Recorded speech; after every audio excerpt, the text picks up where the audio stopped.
the cowards and the hypocrites, which I do. No matter how tough the challenge, how high the obstacles, we always overcome. Welcome to Open Conversation on Atlantic Television Network. Open Conversation is the network's flagship political platform through which trending political news, events and stories are discussed with stakeholders.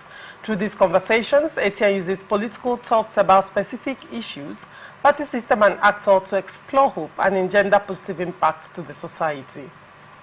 Today on Open Conversation, we'll look at the stories. First, Osun State, OSIEC to set up Certificates Verification Committee, and then on to KB State, APC sweeps KB local government polls. And on PDP, Governor Diri says crisis will be over soon. And on APC, North Central Forum slams Sule for endorsing Ganduje.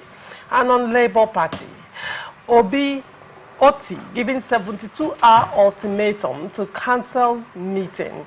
And on governance, NNPCL remains ATM of federal government, article says. We are open for advert placements, bookings and commercials. You can connect with us on all our ATN socials, Facebook and YouTube, Atlantic Television Network, Instagram and TikTok, Atlantic TV Network 1, and on Twitter, Atlantic TV Net. Watch us live on our website, www.atlanticnetwork.tv. We'll go on a short break. When we come back, we'll delve right into the show. Do not go away. Representing people. Mr. President, my people are on the sea. Place economic stability and confidence. I got the belief of this minister at the top of the something called access to our money we put in the account.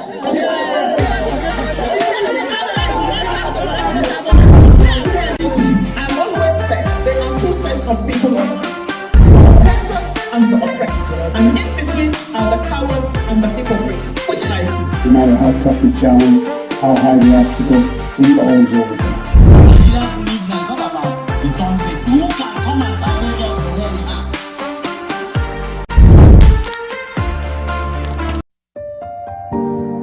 Representing people. Mr. President, my people are on the sea. Place economic stability and confidence. I got the belief of this minister at the top of the something called access to our money we put in the account.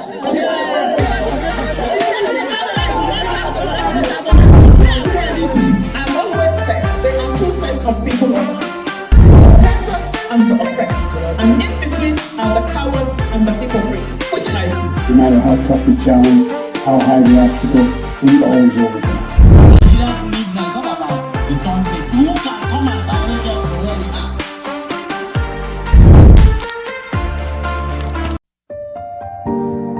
Representing people. Mr. President, my people are on the sea.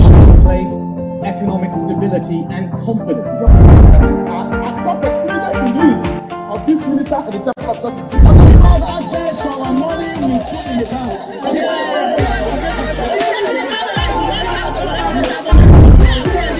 I've always said there are two sets of people: the oppressors and the oppressed. And in between are the cowards and the hypocrites, which I do. No matter how tough the challenge, how high the obstacles, we always overcome.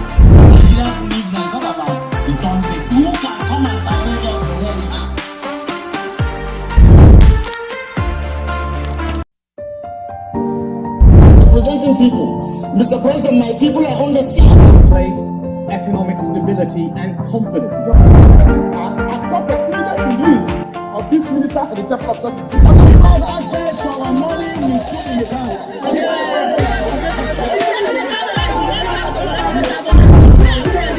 I've always said there are two sets of people: the oppressors and the oppressed. And in between are the cowards and the hypocrites, which I do.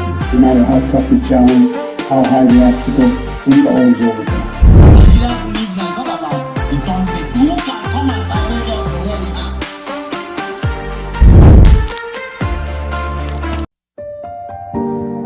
Representing people. Mr. President, my people are on the sea. Place economic stability and confidence. I got the belief of this minister at the top of the something called access to our money we put in the account.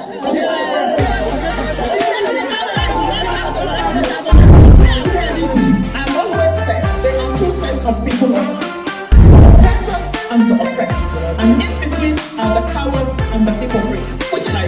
matter how tough the challenge, how high the obstacles, we always overcome.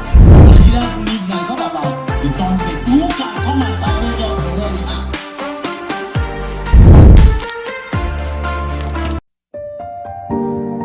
Representing people, Mr. President, my people are on the sea. Place economic stability and confidence. I thought the previous news of this minister at the top of the because access to our money we put in the bank.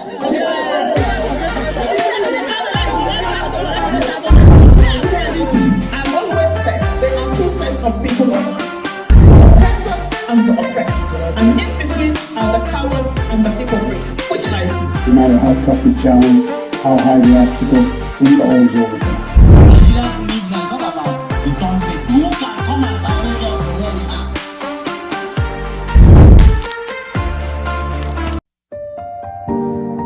Representing people, Mr. President, my people are on the sea.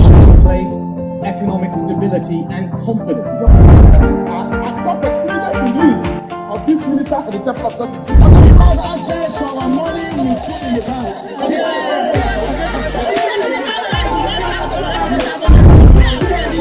I've always said there are two sets of people: the oppressors and the oppressed. Back and thank you for staying with us. Joining me on Open Conversation this morning is Ndamzi Ekulo ESQ.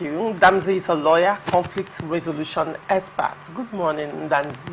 Good morning, Laurentia. Good morning, viewers.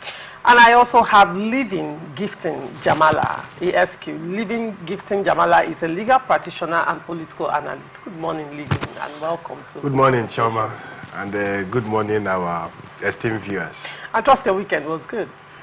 For the fact that we are alive, we say yes. That answer, Sha. We say yes. How about you, Ndamzi? It's same. All right. Same. We are alive and healthy. Okay. That's the most important thing. All right.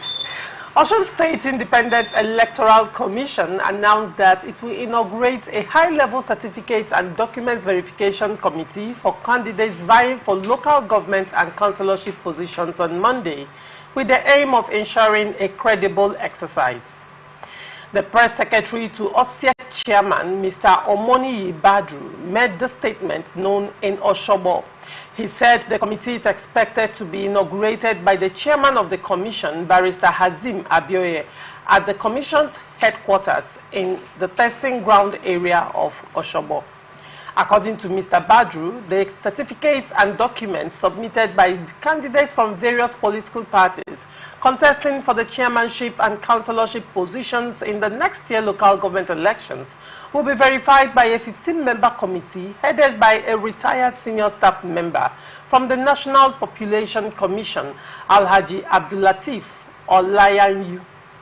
The statement added, the committee is expected to be co-headed by a retired banker and a fellow of the Institute of Chartered Accountants of Nigeria, Mr. Kazim Adeniyi Olatokun, while a legal practitioner, Mrs. Iyabo Olaniyi, will serve as the secretary of the committee. Representatives of the Osun State Internal Revenue Service will also serve on the committee, while the secretary of the Osun State Council of the Nigeria Union of Journalists, Comrade Adeyemi Aboderin, will represent the union on the committee, he concluded. Ndamzi, what do you make of this move by OSIEC? Yes, thank you very much. First of all, we'll look at the qualification Of the persons the persons vying for position of chairmanship and councillors. All right. You know, it's limited to basically school sat. Okay. Why do you say that? Yes, of course. If it is right in Nigeria that senior school certificate is the highest minimum, even up to the position of the president. Okay. So it's a welcome development that the commission in Osun is thinking in this direction. Okay. Because in time past, we have had situations where people who do not possess the necessary qualifications tend to vie for positions of trust. So what the commission is doing out there is encouraging, and will also advise that it's being replicated in other parts of the state, so as to add integrity and credibility in the system. So I don't find anything funny with what they have done. It's a good thing because it will also add as a check, you know, as a check, and also to know the character of persons vying. Truly, are they qualified, or are these persons doing it the old way? So I think it's a good thing they have done there. All right. Jamala, do you see this making any difference? You know, in Nigeria, so many beautiful policies. The implementation, at the implementation stage, it becomes an issue. Do you actually see this flying, and do you see it making any difference?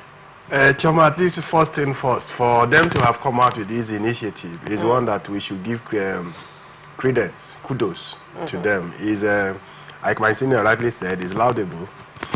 And whether something positive will come out of it or not, I think they're trying to set a standard. Okay. They're trying to set a template for other states to follow. Yes, again, my senior rightly said, the qualificational requirement to contest an election in Nigerian constitution is not even, I don't know, because the decision of in Supreme Court gave, with respect to Buhari saga, gave the interpretation of attend, the constitution made it to say attend standard 6, okay, or its equivalent. Standard 6 is first school living certificate now. Primary 6. Yes, that's the first school living certificate. Now, or its equivalent. Now, in this circumstance, whether you got up to primary 6 or never took that exam, that Supreme Court of the decision said it suffice. So long as you were able to grow in classes up to primary 6, you did not finish that procedure. The Supreme Court in Buhari made that decision. Now, aside qualification as to educational criteria, we also aware where people forge affidavits. So many persons have several different affidavits as to age, declaration. Those are other information they will also need to verify. Evidence of local government where you are trying to come out from. Some persons have also made some forgeries with respect to that guide. So these are some of the documents, and maybe more, that the committee will be saddled with the responsibilities of verifying those informations. Are they true? If they are true, then this one can go. One, it will also limit post-election litigations, because most of these are litigations post-election wise. By way of election, petition tribunal comes with respect to candidates questioning the qualifications, the authenticity of these documents. And once that is done, it will limit to a reasonable extent post-election litigations, on the extent that the election was not conducted in compliance with the laws of Osun State Assembly, as created by the Osun State House of Assembly, the conduct of local government or local government administration generally. Rivers State is about to conduct its own election. Yes. I think this is a point where the Rivers State RISEC should borrow from them, also set up this committee. We are aware that, we all know that local government somehow, the elections are somehow not contentious. But let's make some activity, some in-house arrangement to pretend to the world that we did something right.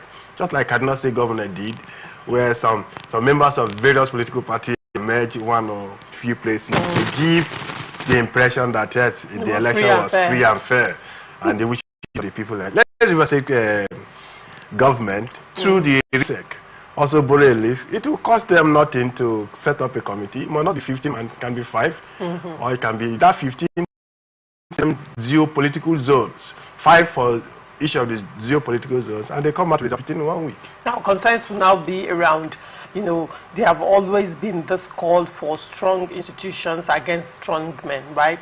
And according to a lot of analysts and Nigerians, they are of the opinion that what is rife within Nigerian political firmament is strong men against weak institutions. Now, when you look at the state electoral body as it is, it's usually influenced by the executive of the state. Now, even though the OCEC in this instance is coming up with this certificates verification committee, what is the guarantee that to a large extent it still will not be influenced by strongmen and vested interests? The truth is, for every institution we see today to celebrate as being strong, it's been manned by a strong man. Okay. No institution on its own is strong. The letters that created that institutions are not the ones manning the institutions, but strong men, willed men, sitting there to enforce the provisions of the law, guiding, regulating the conduct in that institutions. That is on one hand. Yes, the executive will always have the way of influencing, but there are certain information that sometimes the executive too are not aware about a particular candidate. And if these informations are brought bare before the executive, the court will also always say, my hands are tied. I am willing to help you, but as it stands now, I cannot help you because of so and so. Courts in Nigeria, you mean? Yes, courts in Nigeria. Interesting. Yes, they do say my hands are tied. Okay. Sometimes they want to help remedy a particular situation, but because of the law, they find themselves regulating their decision with respect to that particular case. Particularly when the matter is overwhelmingly clear. Yes, they will just tell you our hands are tied and there is nothing we can do. The law still remains the law. That being said, Larisha, the truth is when the executive are made to know about a particular dealing, information about a candidate, I may be anointed in my local government to go for local government chairman. If I am previously convicted, that conviction has not been removed, only to be anointed by whoever is in charge of my local government, sending my name to the governor. This is my candidate for the local government council. And an information gets to the governor to say, this guy is a previous convict. What would the governor do in the circumstance? Now, in a situation where the governor himself, the candidate is the anointed of the governor, the governor will not have that clear information and still go ahead to anoint that governor. We live in a the governor will not. No, I have not seen any political. Even when this woman, in Nigeria, we've had a case of someone coming from the prison to the government house. That one was given the highest level. Was given a presidential pardon. Presidential pardon. Yes, there is a pardon. There is always a caveat. There's always a call a provision out of it. Yes, it was given a presidential pardon.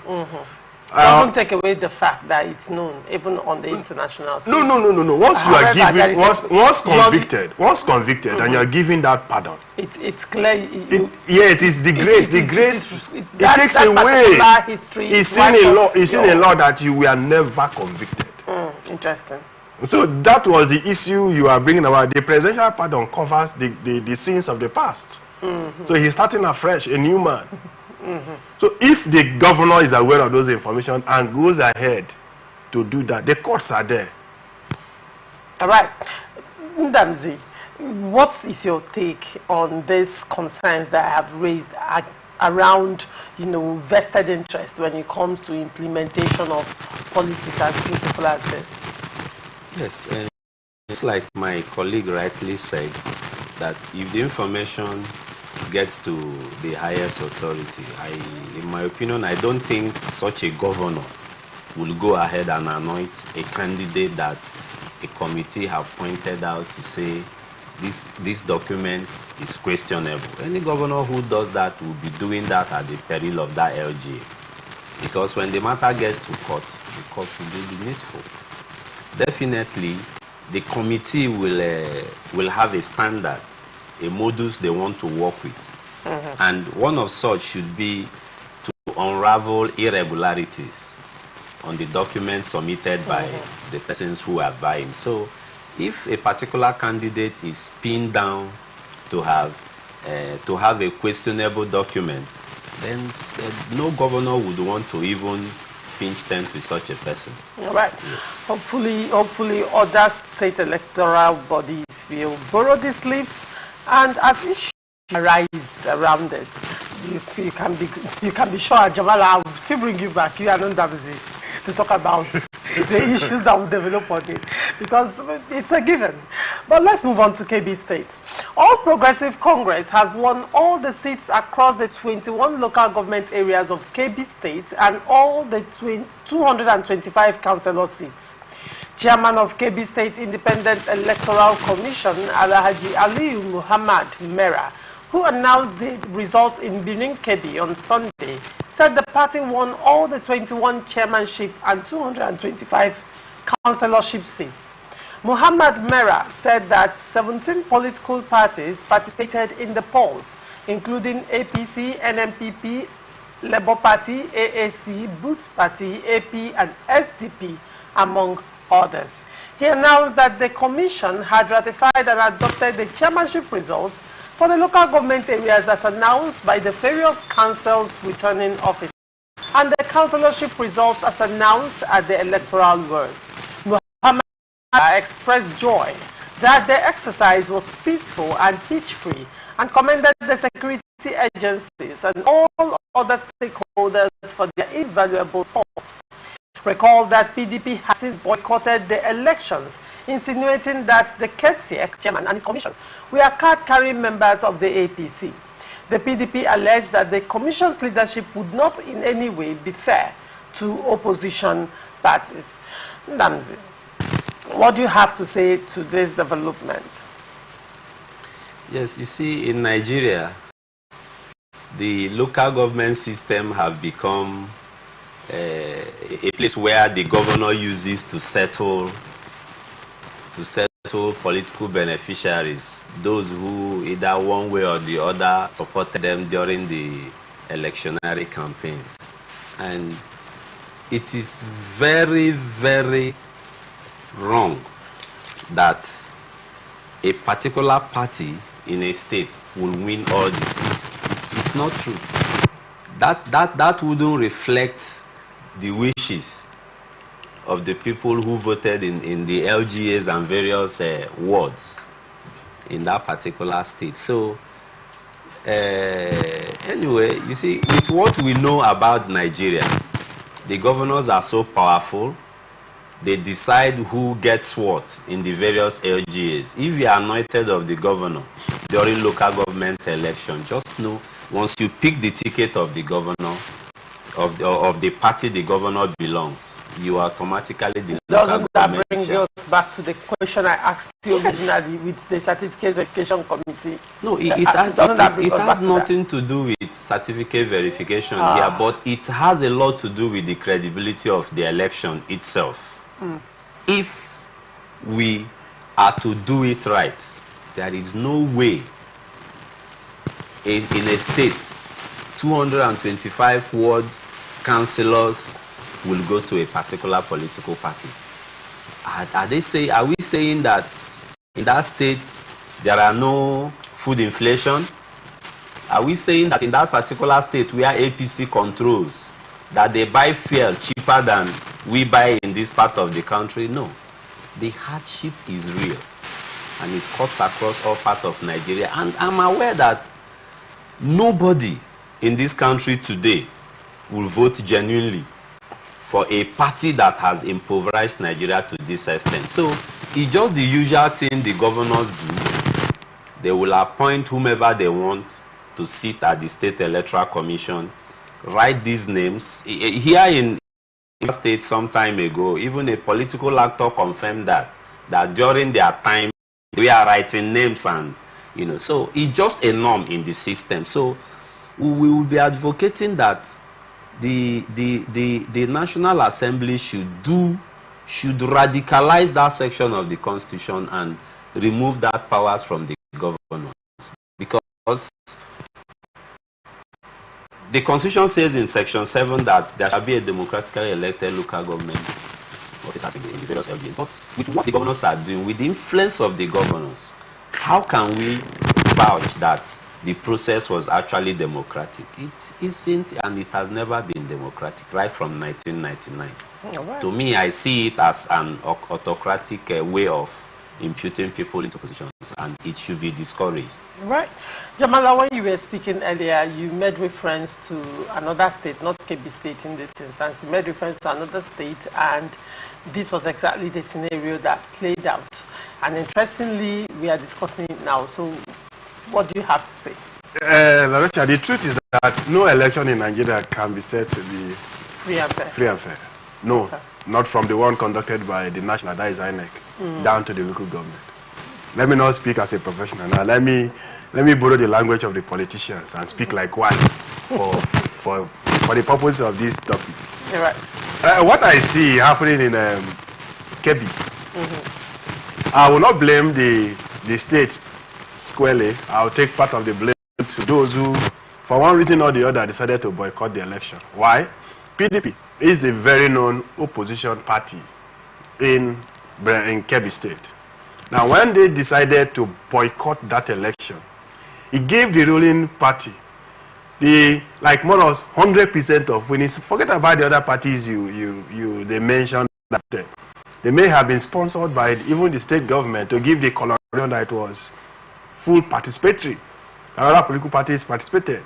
The person that would have contested the election squarely with the ruling party is the PDP, having close number of members to that of the APC. But they boycotted the election, and it went one way. In evidence, my senior knows, in evidence law, they say where evidence are not controverted, that evidence stands the way it is presented. So where you allow one party to just present his case alone, what do you expect the judge to do in the circumstance? The judge will give judgment as per the evidence presented before him or her. So that's exactly what is happening in Kebbi State. Your information did not say the whole 220-something local councils positions were won by the APC. They said they won the 20 chairmanship.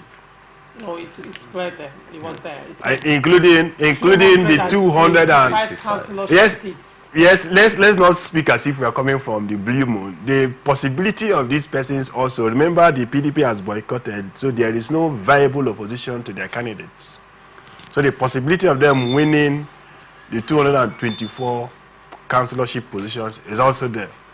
But that's not saying that I am justifying whatever actions they have done in the circumstance to manipulate the process, to give APC, the ruling party, winning all the seats. Yes, landslide, all the seats, without exception. So, yes, it happens, even at the federal level. The next election that will be coming now, you will see something of this nature happening. Why? At the national levels. Yes. Because we are beginning to see a system who do not care, but what they want to do is see their own desires happen. There is nothing Nigerians have said in this government, that the government have listened. Just mention one. They brought with pretense, bought a private jet, create a story around seizure or no seizure of a presidential Nigerian asset outside, only to launch it before our bare eyes. So if I want to mention, I can mention 1, 2, 3 of actions of the federal government detrimental to the masses, but the president went ahead in doing it without approvals. So for Edo and what's the name of this other state? Edo and there's another state conducting election. Edo State and one other state, my memory. Ondo State. Ondo? Yes. Yes, is it Ondo? Yes. Yes, Ondo State. Ondo State, yes. Edo and Ondo State. I pity those who are contesting from other political parties. There are candidates I can, if I were to be in Edo State, I will close my eyes and vote and go and sleep. But you will see those people coming distant 5th or 4th. So by the time you go to tribunal, they will cajole you and say, you come in 5th, you want to come and win election. How? As it happened in Imo State. So let the system, let Nigeria, what we need in our electoral process is a complete overhaul, not of the laws, but of the persons. The president appointed the national chairman of INEC and commissioners. When their names were to be submitted in the Senate, here in Rivers State, a card-carrying member of a political party was submitted as an INEC commissioner, a resident electoral commissioner to represent the state. What did the National Assembly do? They affirmed that person. What do you think that person sent to a particular state? What is the bidding of a person that the person would do? Is that of the appointer, the person who appointed him, stood all grand, stood all odds to make sure his name came out. So we can never get it right if we do not follow their processes. Same with state electoral commissions. governor appoints, House of Assembly ought to ratify. But House of Assembly, we all know, are just yes members of an existing body. And so whoever the governor appoints, that automatically, Rivers State has been conducting appointing persons. Have you seen in any of the nominees that the Assembly wrote the governor to say this person will find short of 1 or 2 reasons? None. Just 2-3 hours, they are confirmed. And the next evening, they are sworn in as members of whatever organization. So it will continue to be like this until maybe this generation of politicians are wiped out of the system in Nigeria, either by nature or by whatever divine providence. If we don't get that, we'll continue to talk. They will continue to do their own thing. Akpabio said we should continue to protest while they will be in the house eating. In an advanced society, that man ought to have resigned for making, even a child will not make that statement. So to me, I'm not blaming Kebbi State. It will happen in Rivers State. Just like in Rivers State, they are trying to make them appear in several political parties. So it will not be like APP won all. Some will win in APC, some will win in SDP, some will win in Labour Party. But all of them are simplified movement. You think that is what is playing out in Rivers State? That is what will play out. Loresia, after October 5th, call me back. All the candidates are being spread across political parties. After October 5th, call me back. Interesting revelation. The only party that will not win is the PDP, since they will not come out to contest. Since they do not have the structure here to conduct primaries for their members.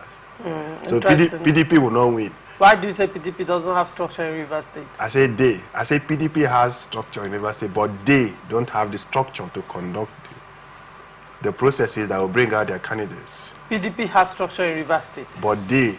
Who are the they? Let us use your tongue to count your teeth. Who are the they? But you just know, interestingly, that you just made a revelation right now. I know. All right. Yeah, and I know that I'm on live program. All right. I'll still calling. Even during while the elections are on, we'll still analyze the elections together. Larissa, look at the timetable provided by RISIAC from their own guidelines. Do you know times for political primaries has elapsed? Do you know times for submission of names has elapsed? Have you seen any content on the part of the government? Everything is the thing is political parties everywhere is silent. Everything is shouted in. No, they are conducting verifications for mock candidates. I call them mock candidates. They are conducting. RISEC is conducting verifications for mock candidates. So as it is in your own opinion, a day to the election, the rightful names will be swapped. They will be substituted. The program for RISEC provided so that there is a window for political parties to change names. A week to the election, a window for political parties to change name. In the electoral law, there are only 2 grounds upon which a political party can change name. Either the person would fully resign, and by doing so, the person must write in his own handwriting of his resignation, not that the political party is writing to them. No, you would write, copy your political party, or by death. Outside these 2 provisions, a political party cannot on its own change a candidate once the period for conduct of primaries and congresses are over. But look at the guideline brought out by our own RISEC. But the law, that's also a guideline that can be challenged. You can't challenge it. You can't challenge it. Do you know why? Section 5. If it's in contravention with the electoral. Electoral Act has nothing to do with Rivers State local government election, conduct of local government election. He rightly said it. Section 7 of the Constitution gave powers to the House of Assembly to make laws for the governance of the states. Now, it is the Rivers State Law House of Assembly number 5 of 2018 that brought in Section 5 and gave powers to RISEC to provide modalities for the conduct of election. RISEC and that is final. Provided modality. Yes, modalities. By creating a lacuna that will actually allow this political game to happen. There is no lacuna. What is lacuna? That's a caveat. That caveat. Actually, it's a window. You called it a window. Yes, a window. He created a window for them. You know, when you know a system, you know how to circumvent that system. So that system was a deliberate plot. They are politicians. Interesting. You see, on local government elections, nothing can change. Because In fact, the local government elections are hijacked even before it happens. You know, and some of these lacunas in the local government laws are intentional. Intentional to do the bidding of the governor. So that is the reason, you know, I have advocated in several fora, both public and private, that powers to conduct local government elections should be stripped from the states. Yes, we know the national elections are not devoid of irregularities and, you know, malpractices. But if you strip the state governors of these powers, it will add a little credence to the electionary processes in the local government. That is not to say that the elections in Nigeria, I want to state here categorically that even in 2027, I see a situation where it will be worse than what happened in 2023 because the laws are the same. The Electoral Act is what it is. Section 60 of the Constitution is still there, which allows INEC to either transmit electronically or do it manually. And trust the INEC, we know in Nigeria, they will still do the manual thing to favor whomever they may have collected money from. It's a known fact. So nothing is going to change on elections unless Nigerians decide to take their country back. To take their country back, not a violent means of changing government, because it is right that for a government to change, it must be from a democratically elected government to another. But Nigerians should wake up and keep asking. All right. Jamal has said earlier that Nigerians have been asking, but it appears that the federal government is not listening. Yes, we have a federal government that do not care about the plight of Nigerians. This particular government have proven that. It is on record that the president doesn't listen to the cry of Nigerians. If not, ordinarily, what stops the president from reverting the fuel situation back? Because ordinarily, we own the fuel, we own the oil. The oil belongs to Nigerians, okay? And we are facing fuel crisis in the country. The inflation is so high, and Nigerians have said, look, this is so biting on us. Revert this fuel situation. See, there is nothing wrong in federal government saying, okay, as a means of dishing out palliative to Nigerians, let us pay this subsidy, even though we know they are paying indirectly. Let us pay back this. Let us pay the subsidy the previous administration were paying for a period of 6 months to cushion the effect of the hardship. But the federal government have said no. They have gone ahead to do their own. So I don't see anything changing in 2027. It will still be the same, same pattern of election and same group of men. Probably different set of different set of anointed politicians. No, hopefully it's still Nigerians, but probably Nigerians with a different mindset this time around. Because I mean, prior to the elections, we were buying fuel below 600 naira. As at yesterday, I bought fuel for 1,000 naira for a liter, and from all what anybody can project, probably this is going to 1.5. Of course, it might be more. Probably than that. That's the target, 1,500 naira. And the funniest thing is that nobody is even making. Nobody is noise out of it. Nobody. All the great men who demonstrated during the time of good luck, everybody is silent. No, interestingly, the people who demonstrated are the people actually enacting these laws and supporting it. Interestingly, fingers crossed, interesting times ahead in this country. But then let's go to APC. North Central All Progressive Congress has condemned the endorsement of the embattled national chairman of the party, Abdullahi Ganduje, by the chairman of the North Central Governors Forum and Nasarawa State Governor, Abdullahi Sule.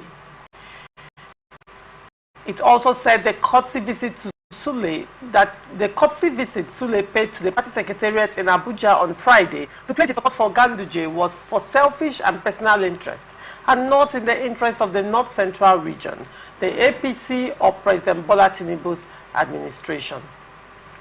Chairman of the forum, Saleh Zazaga, stated this to journalists in Jos, the Plateau State capital, on Saturday. He said such endorsements by Governor Sule, which is coming when the party stakeholders from the region are pushing for the return of the national chairmanship position to the North Central, is not only insensitive and mischievous, but also an act of betrayal of the entire region. Zazaga, who was also a member of the Presidential Campaign Council in the last election, pointed out that Governor Sule knows well that the national chairmanship position, according to the party arrangement and zoning, ought to be for the North Central after the resignation of Abdullahi Abdamu, who is not only from the North Central region, but also from Governor Sule's own state of Nasarawa. He called on all the North Central governors to disassociate themselves from Governor Sule's endorsement of Ganduje immediately, alleging that whatever he is doing is for his selfish interest and not in the interest of the North Central region. What do you have to say to this? Shoma, I recall that we have, I think, spoken on this topic before. When if a party chairman, I'm trying to remember whether it's from Nasarawa State or from Kogi State, also made the endorsement of the appointment of Ganduje as the APC national chairman. Yes, if you look at that, in that my discussion, I was clear that it was more of a selfish decision, not of the North Central interest. And that political parties, persons who find themselves in political activities, once they use the ladder, being the political party, to arrive at a particular ambition at the material time they find themselves, they tend to forget that others are also members of that political party. What the governor of Nasarawa State governor has done so far is a clear betrayal of the trust imposed on him by members of the Nasarawa State and collectively the North Central as a whole. The write-up was very clear and apt. Yes, when Adamu resigned due to the influence of Mr. President, the position ordinarily is zoned to the North Central.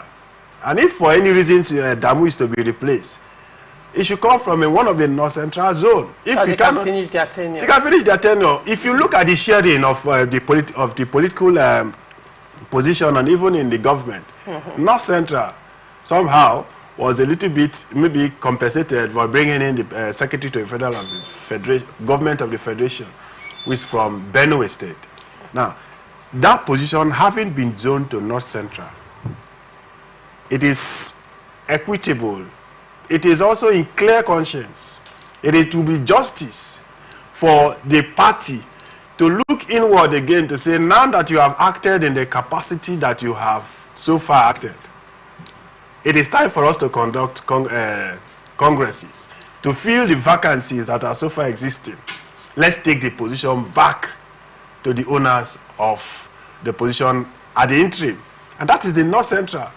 For a governor, chairman of APC North Central Governors Forum, coming out to endorse, it does appear, it's giving the impression that the entire North Central has endorsed Ganduje for that position in this said neck meeting that will be coming up, where this his appointment will either be ratified and stands to be the substantive chairman acting for the remaining number of years that Adamu ought to have acted. So it is betrayal, it is self-centered, it was not thought for the entire good of the North Central people. And Sule, what is that his full name? He should retract that statement and rather serve his people if we are to be acting fine. I believe his own state chairman will also endorse that decision because he has spoken. And so all the party escorts from that state will be seen to toe in his own path. But they are pursuing a selfish agenda.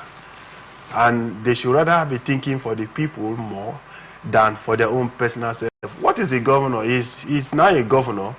Okay, first probably he has plans for second tenure. And so must you dance to the wings and caprices of one single man, always against that of your own people? Is our ambition for our selfish end alone? Is it not for the entire people? Why do we call ourselves servants if we really want to serve? You're speaking ideally. What And that is the ideal message. And that is the ideal message we want to pass it across to the governor. We want to pass the ideal message across. Programs like this. Do politicians do what is ideal, or what is beneficial? Some do what is ideal. Goodluck did not did what was in the circumstance ideal, not what was in the circumstance personal. He had all the powers to call off that election, and heavens wouldn't have fallen. How many politicians in Nigeria? I just mentioned one. Okay, just one out of how many? We have others. Myself. Okay, yourself. Interesting, Jamala. Damsi, what do you have to say to that? Yes, that decision by Abdullahi Sule, it's a very wrong one, because one, that decision have portrayed the North Central to be weak. Okay, the North Central APC, haven't made that decision. You know, it will portray other states which make up the North Central, their party chairmen and members in the various states to be weak, and it is a betrayal of trust, like my colleague posited. See, the problem we have with politicians in Nigeria is just simply because they have refused to play by the rules. Okay. Okay. The rules are there. The rules of engagement are there. The laws are very clear. But because of want of, favoring a particular candidate, or greed, or because they want somebody who will do their bidding at the end of the day, you see politicians breaking the rules, and to them they believe Nigerians are weak and nothing can happen. Aren't Nigerians weak? Yes, of course. If I use the word weak, I wouldn't be making a mistake, because we have refused to do the right thing in this country. You know, I had the privilege of discussing with some youths yesterday in my community which cut across various political parties. And believe me, you see this lackluster attitude of, persons saying, election in Nigeria, I don't have time anymore. I will not even vote in 2027. That is to say, the system is so bad, the system have gone so bad to the extent citizens are no more interested in electionary processes. So politicians are cashing in on that loophole to do whatever they want, because they believe they will do it and nothing will happen. So Ganduje himself should toe the path of reasoning, good reasoning, by allowing peace. By stepping down. Of course, when the time comes for the national convention, if it were in an organized crime, he ought to step aside and support the North Central. That will even take his reputation high, instead of holding and clinging to what doesn't be. I see it as something that doesn't belong to him. And we Christians, we believe when you hold on to something that doesn't belong to you, you are a thief. So he should give up that position and allow the North Central hold what belongs to them. That will even bring more unity in their party. This will be my to put the record straight. I did not say Ganduje is a thief. I only made an allusion to what the Bible says. We Christians, we believe if you take something that doesn't belong to you. Is it only Christians? Even in the Muslim, in the Quran. It's not only Christians. It's a universal thing. Even the traditional system, abhors you taking what doesn't belong to you. So technically you didn't call Ganduje. No. I didn't say Ganduje is a thief. But I made insinuation. I made an allusion to a biblical position where Jesus Christ discourages us. And then married it to Ganduje. Exactly, to Ganduje. So what does that mean exactly? No. This is not going the time for Ganduje to step aside is not yet directly. What we are saying is, it will be very wrong. From his own explanation, he said, when it is time for the national convention, he should if Ganduje wants to be noble, yes, with the sense of time, he should step aside and support a candidate coming from. It is after that program that he can now say no. He was still holding over then they can bring in the election. But Elisha, please, let's stop that. You know where I was pushing Yes, to. please, let's All right. And you have set the record straight. So.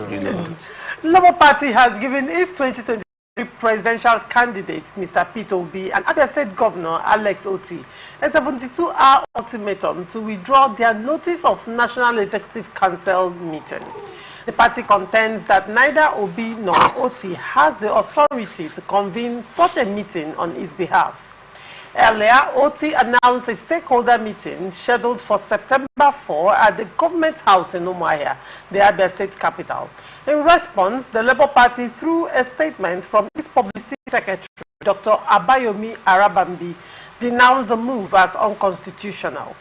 The statement reads, "The attention of the leadership of Labour Party National Working Committee under the National Chairman, Barrister Julius Abure, and National Secretary Alhaji Farouk Umar Ibrahim has been drawn to a purported unconstitutional, illegal, clandestine Labour Party Extended Stakeholders National Executive Council meeting of Labour Party, convened and signed by Mr. Peter Obi as National Chairman and Governor Alex Oti as National Secretary."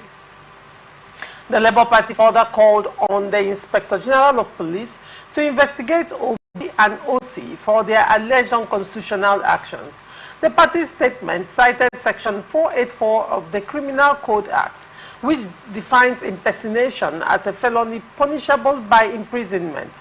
Labour Party is therefore calling on the Inspector General of Police to launch a massive investigation against the duo of Mr. Peter Obi and Governor Alex Oti for their unconstitutional involvement in the impersonation of the office of Labour Party National Chairman and National Secretary, despite their long political standings and education, the statement continued. The party emphasized that Obi and Oti's action are a violation of its constitution, which designates specific roles and responsibilities to its national chairman and national secretary. The constitution outlines that only the national chairman, Barrister Julius Abure, and the national secretary, Alhaji Farouk Umar Ibrahim, have the authority to issue notices for NEC meetings and oversee party operations. Labour Party hereby, as a matter of urgency, urges the duo of Mr. Peter Obi and Governor Alex Oti to always get themselves acquainted with the constitution of our party before taking decisions that it's not only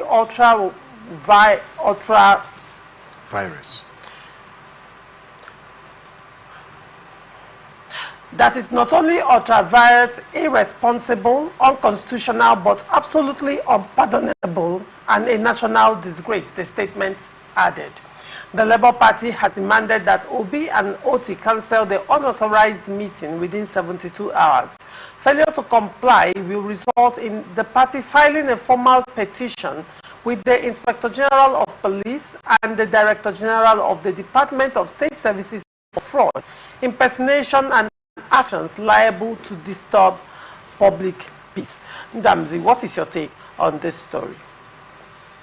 Yes, I want to react by saying, if actually Mr. Peter Obi and Alex Oti signed in place of the national chairman and secretary, who they are not in the party, that amounts to impersonation. And a criminal charge can be preferred against them. Okay, so it will be proper for Mr. Peter Obi and Governor Alex Oti, if actually this story is true. Okay, let me give you a background. Now, Alex Oti, in the face of the crisis ongoing in Labour Party, paid a visit to Julius Abure, and in course of their conversation, told him that, according to the story, he would want to convene a NEC meeting, and also told him that it was time to that the tenure of both national, state, and ward executives have expired, and there was need for a NEC meeting and subsequent elections. And in reaction to this, Julius Abure, the Labour Party national chairman, called a press conference. He was really angry, called a press conference, and slammed Peter Alex Oti for that, and also told Alex Oti that he doesn't have the right to convene a NEC meeting. Now, subsequently, Alex Oti now changed it from NEC meeting to stakeholders meeting. Now, this stakeholders meeting comprises of the past presidential candidate P2B, the past vice presidential candidate Obida Dati, and some of the elected members, probably at the State House, national as the case may be, elected politicians in different offices, and also some of the Guba candidates in different states. It just spread across all the major stakeholders, right?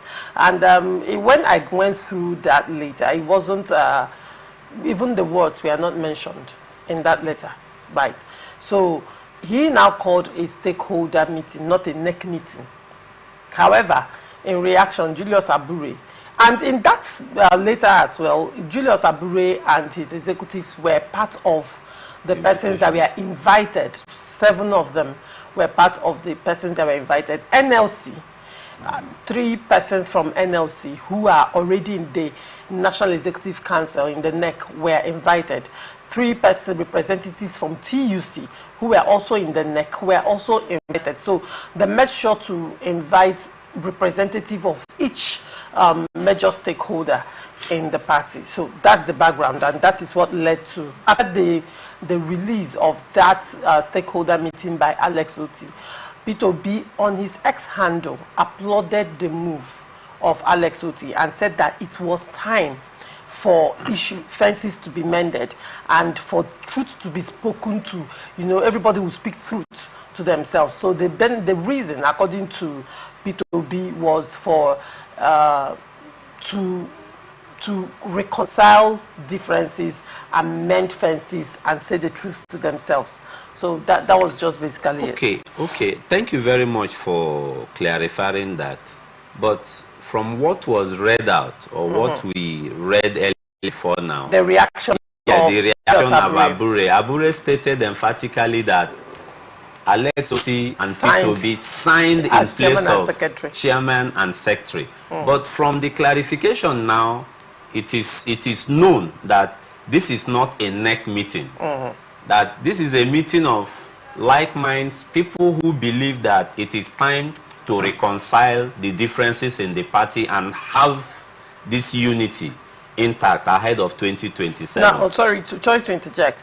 Now, in the statement, even Julius Abure acknowledged the fact that it was a stakeholder meeting. Let me quote them accordingly. He said, the attention of the leadership of Labour Party National Working Committee under the National Chairman Barrister Julius Abure and National Secretary Alhaji Farouk Umar Ibrahim has been drawn to a purported unconstitutional, illegal, clandestine Labour Party extended stakeholders / National Executive Council meeting. So you see, they added to the stakeholders and then married it to the NEC meeting. Okay, fine. Julius Abure and his team should attend that meeting. Okay, because if it were to be a national executive meeting, Peter Obi and Alex Oti wouldn't have the powers to sign or even in the first place call the meeting. But this is a stakeholders meeting where they want to look at themselves and tell themselves truth and how well they have misbehaved. Because in resolving issues, dramatists, personnel need to sit on a table, tell themselves the truth, mention which is which, and come up with a solution. So P2B, I know, is a fine gentleman with character, and I was surprised when I read that news that he signed in place of a national chairman. I became very worried, because signing where you ought not to. For example, if I raise a letter in your behalf and I sign in your behalf, I have committed a crime.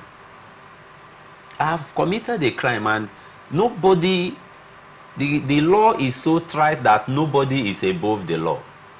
P2B being a very fine gentleman, we all are in the country, I'm very certain that he knows very well that it will be an impersonation to sign on behalf of the chairman. So if it is just a mere stakeholders cum NEC meeting, where they want to NEC meeting, not a NEC meeting, a stakeholders meeting, I don't find anything wrong in such gathering. It's a gathering that will bring about solution in the party. So Abure shouldn't feel scared. I know Abure have been faced with lots of accusations, challenges in the party. Possibly this move now have threatened him. So he shouldn't feel threatened. He should attend that meeting and solve these problems for the unity of the party. It's like I knew where I was to start from. Okay. And that is the fact that this said notice or press release from Abure and his secretary was born out of fear. Okay. Of fear of the unknown. Fear of the unknown. Yes, fear of the unknown. The truth is, Abure, this holding tight syndrome is what also is killing Abure. Labour has been emerged from one political crisis. We are done with our papa. We are not having NLC. Ordinarily, that has nothing to do with political party participation, coming into political activities. Sad because they said they were the first trustees. Members of the elected executive of NLC are members of the trustees of Labour Party. And so they own a right to the extent that they set up a committee. A transition committee rejecting the Abure's faction. Now being said, let's get it right. You didn't also remember the Okafor that said there was a judgment backing him. Ma'am, let's not go into the so many troubled waters of Labour Party. Right. Let's concentrate on what is before us now. Now, it is not true that P2B as a member of NEC, OT as a member of NEC, cannot convene a NEC meeting. It is not true. The law is the persons that have the right to do so is the national chairman communicating to the secretary of the party. But where they fail to do so within a given number of time, members of that NEC can requisition meeting.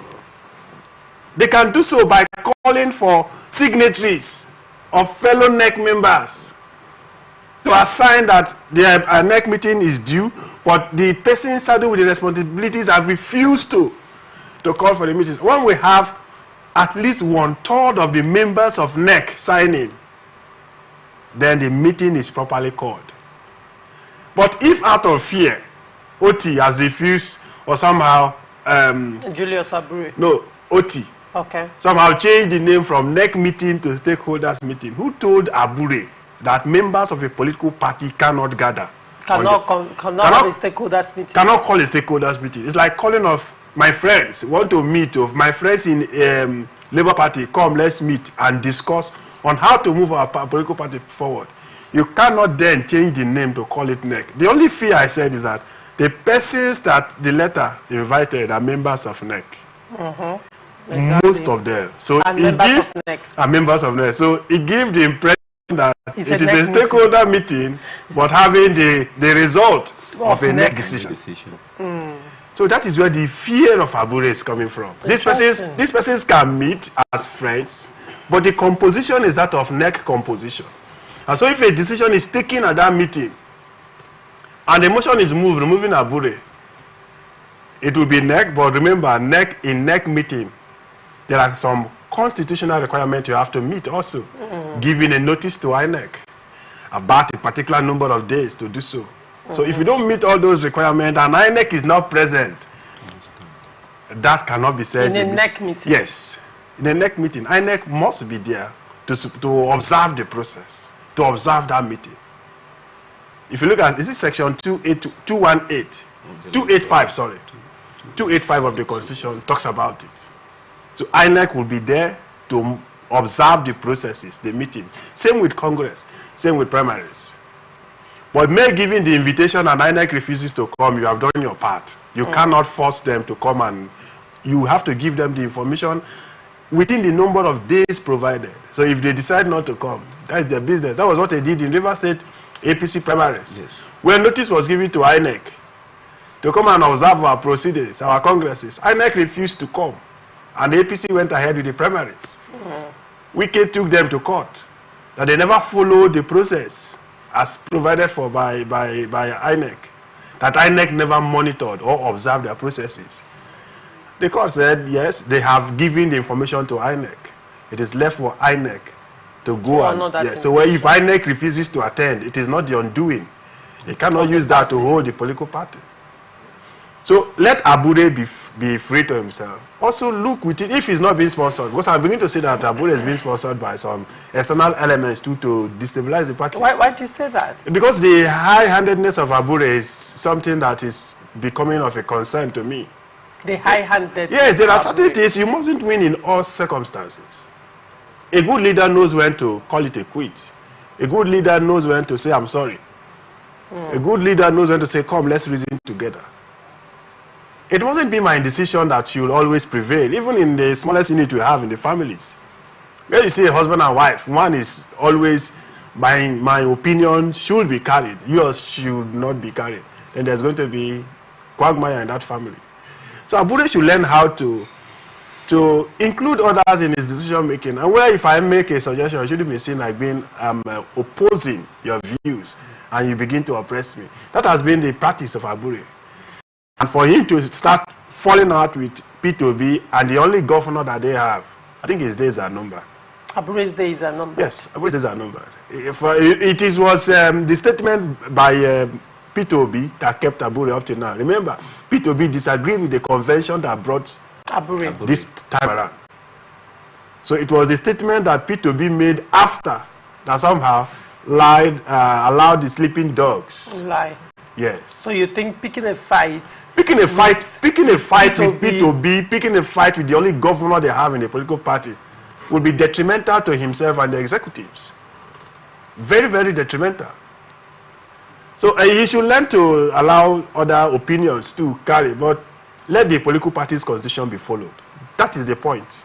Now, in this instance where this stakeholders meeting is being called, you're saying that OT is well within his rights to convene a stakeholders meeting. OT has all the powers, all the rights to particularly when, in the face of all the crisis the Labour Party has gone through, yes, the national executives have not been able to, to a large extent reconcile or contain the crisis that has been going on. They say where elders, good elders, live, community don't disintegrate, right?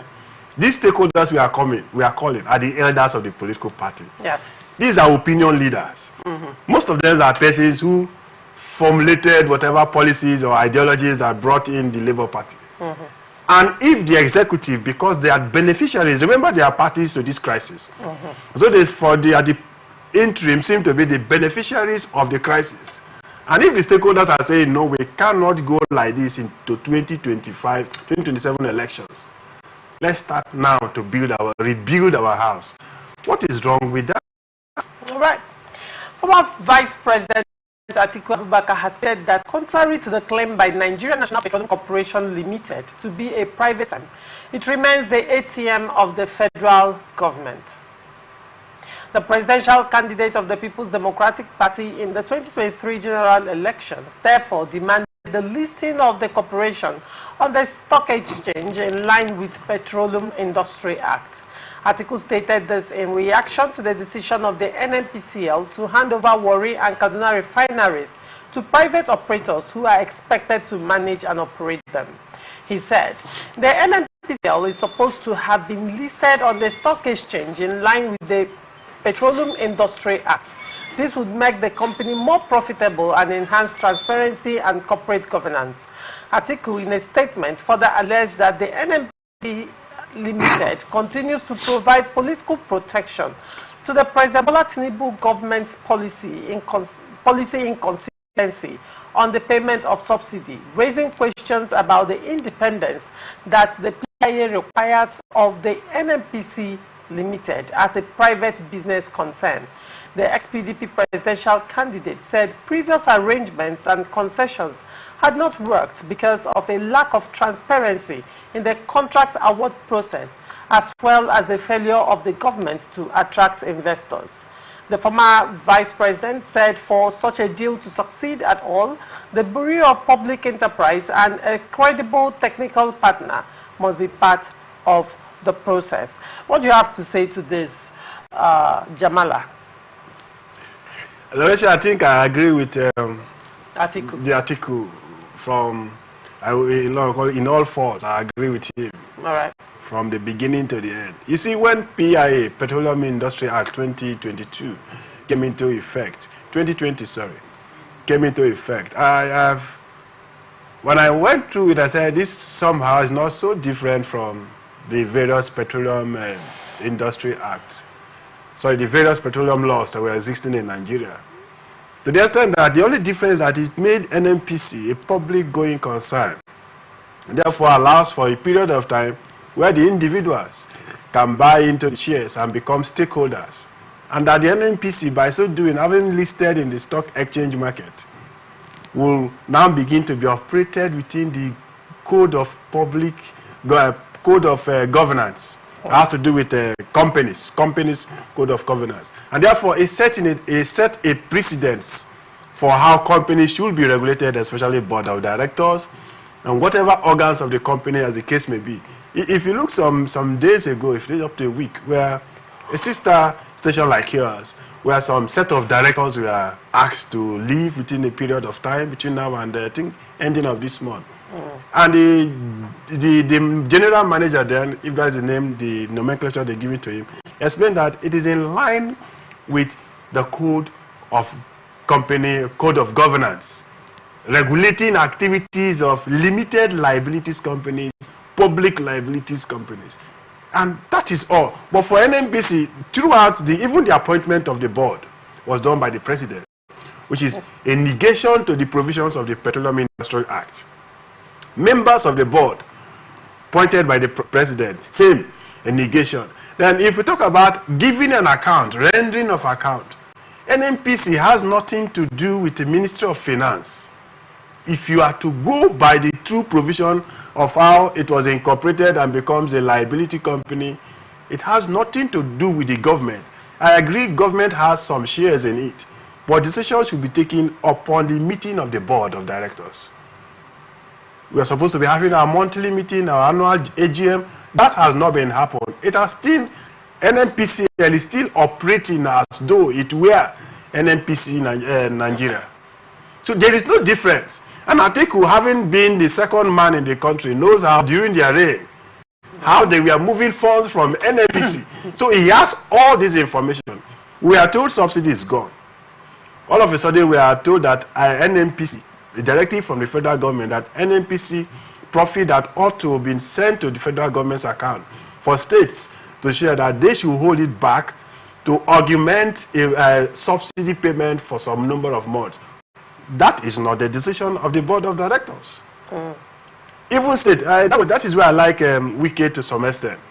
The decision of federal government in that circumstance alone calls for state to take action. It is not the decision of the state government that use our money to pay subsidy. Yes. If federal government wants subsidy to be paid, you can use your own money to pay. It's a federal government affair. The state should not suffer for it. The state should not suffer for it. But the federal government has unilaterally taken that decision, again influencing the outcomes of the NNPC Limited. So if you look at that, they have not been operated as a company, properly so-called as provided for under the Petroleum Industry Act, but rather they have been acting as the old NNPC that take directives from the Minister of Petroleum. And who is the Minister of Petroleum in the circumstance? The President himself. There is no accountability. We do not know how much the NNPC is making. We do not know how much they are spending. We're only told once in a while, we spend this on subsidy. We have resources. So I agree with Tiku for whatever he has. I remember he has his ears on the ground. As information. Those who doesn't even give him those information, I already have the information most times before it gets to the president himself. Because it is what the Minister for State Petroleum tells the president that he believes. It is what the Minister for Finance tells the president that he believes. It is what KRA tells the president that he believes. But it is the inside providing the true picture of what exists in the NNPCL that are reporting to Atiku Abubakar. So I believe he's more informed than the president himself. Interesting. Ndamzi, what do you have to say to this? Yes, my colleague have reiterated and posited about the corporate structure of NNPCL as it is today in the system. But the NNPCL have not functioned, like he stated, like a public-private limited liability company, which ordinarily it should be. It has still remained what it is. And a particular concern is on the an award of contracts in NMT. It has remained the same. You can see in handing over Kaduna and Warri refineries to private operators, Bureau for Public Enterprise, which is supposed to be a major stakeholder, was not carried along. In taking decisions, technical partners ought to be involved, because people need to assess the facility and come up with an on-the-spot report. But in this case, that never happened. They did it the way they'll stay in the various offices and come up with a policy, allocate something to whichever company they think, will favor them. So the NNPCL need to function as a private liability company.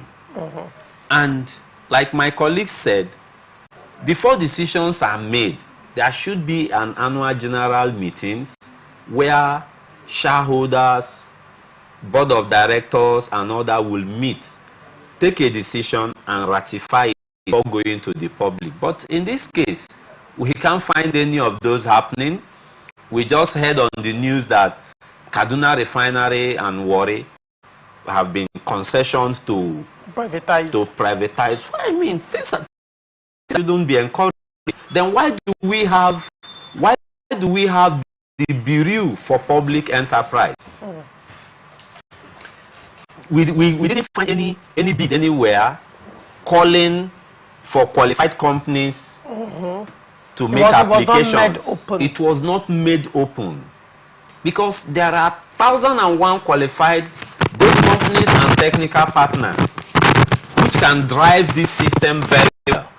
You even see in a situation where Shell declined the call to come and manage those refineries, because and their reason was endemic corruption. Endemic corruption, that is it. NNPC is not accountable to anybody. National Assembly have asked them severally to bring in audited reports and accounts of sales till date. Carey have not responded. Carey, I remember in some time ago, was invited by the National Assembly to come for questioning. He bluntly refused. So these men have made themselves so powerful to the extent they think they are more powerful than the country itself. The BPE has a major role to play in concession in of finance. In fact, the BPE is even the agency authorized to go about publicizing and inviting technical partners and qualified partners to come and manage those refineries. But we didn't find that happening. So the endemic corruption is just so annoying, and that is the reason we have not had it right. Situation.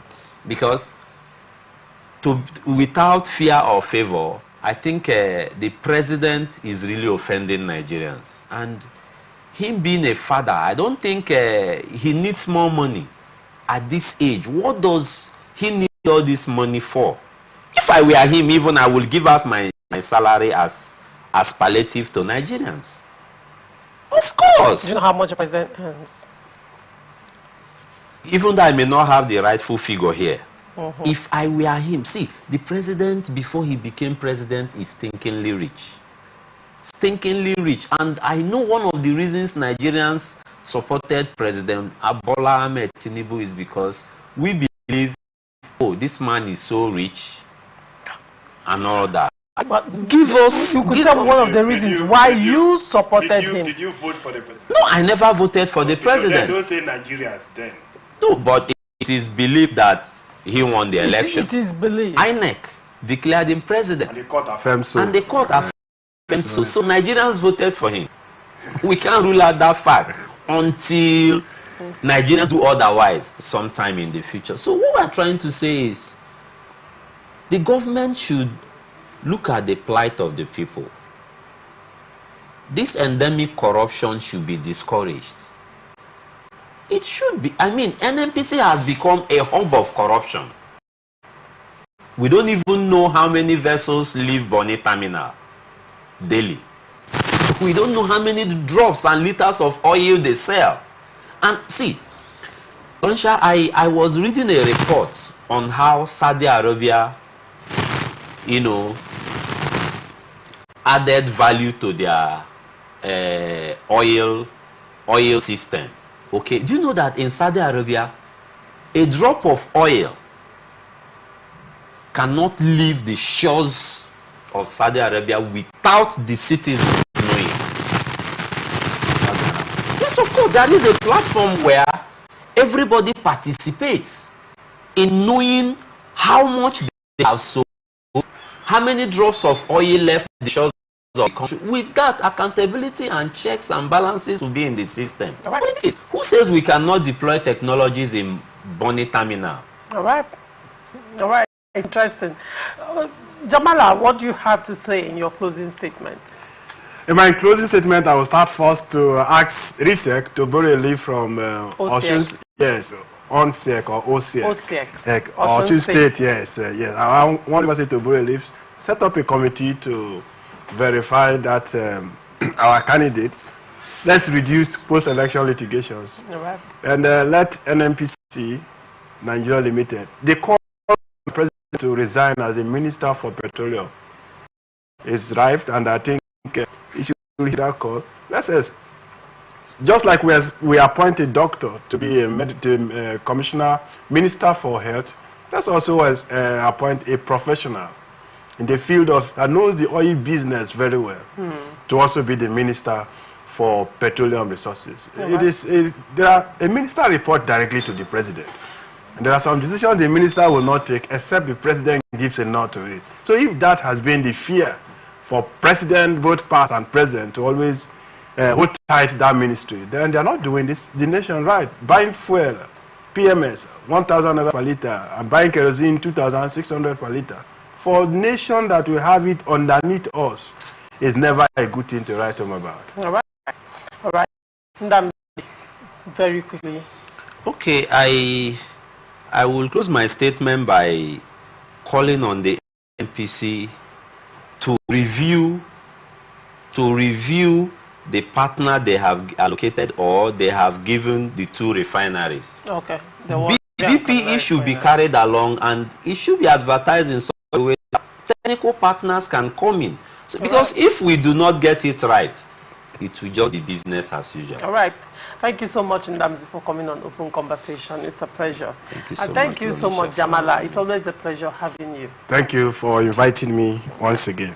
All right, and this is where we wrap it up on this episode of Open Conversation. We are open for advert placements, bookings, and commercials. You can connect with all our TN socials. Facebook and YouTube, Atlantic Television Network. Instagram and TikTok, Atlantic TV Network 1, and on Twitter, Atlantic TV Net. Watch us live on our website, www.atlanticnetwork.tv. Do not forget, peace and unity are the pathways to progress. Thank you for watching. I am Ugu Laurentia. Transition News comes up next. Do not go away. And in between are the cowards and the hypocrites. Which I do.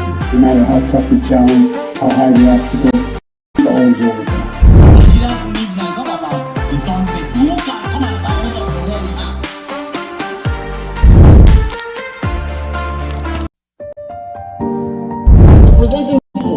Mr. President, my people are on the place, economic stability and confidence. I got the freedom to use of this minister at the top of the says for our money we put in the bank.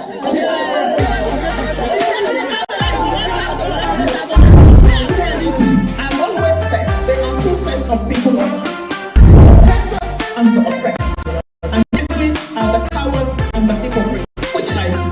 how tough the challenge, how high the obstacles, we all join them. Leaders need now talk about the content. Who can come and salvage us from where we are?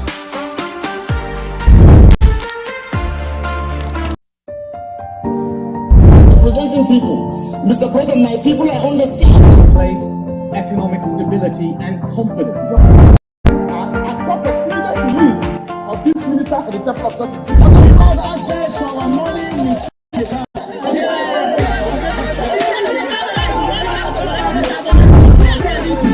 always said, there are two sets of people: the oppressors and the oppressed. And in between are the cowards and the hypocrites.